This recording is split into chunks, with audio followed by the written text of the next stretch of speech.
Good morning. This is a reflection on Lesson 152 in A Course in Miracles. It says, "The power of decision is my own." And I'm going to read a couple things. It says, "No one can suffer loss unless it be his own decision. No one suffers pain except his choice elects the state for him. No one can grieve, nor fear, nor think him sick unless these are the outcomes that he wants. And no one dies without his own consent." Interesting, isn't it? So it really is talking about, well, the power of decision is my own. I create everything that exists in my life, good and bad, otherwise, and to accept responsibility for that. And even more importantly, it talks about, I want to pull it up, let us today be truly humble. So this humility that, oh, wait a minute, there's no one to blame except myself for what I created in my life.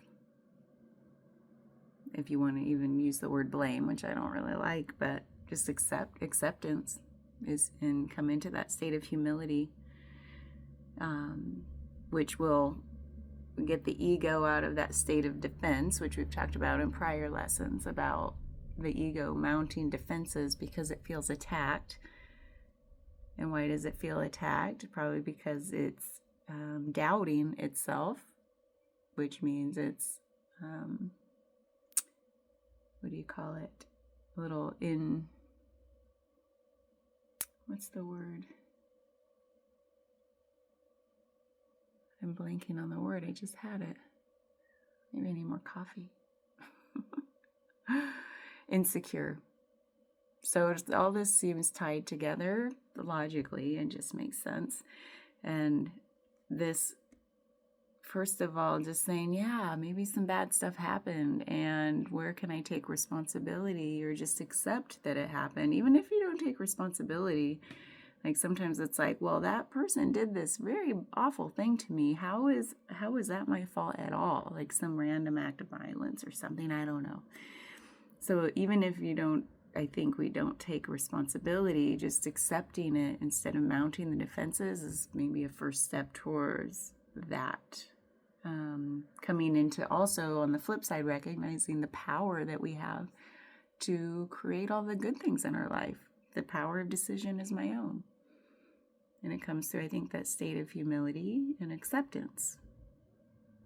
I think the more I defend something, the less I can break through to that other side of stepping into my own power too. So mounting the defenses, putting up the walls, self-protecting keeps me also out. It says, it keeps telling myself, oh, I'm vulnerable, I'm weak, I need protection. So therefore I'm going to defend. And what if we take all that down? We can also step into our own feeling of being these powerful creators in our lives. So I really liked this lesson for all of those reasons. Lesson 152.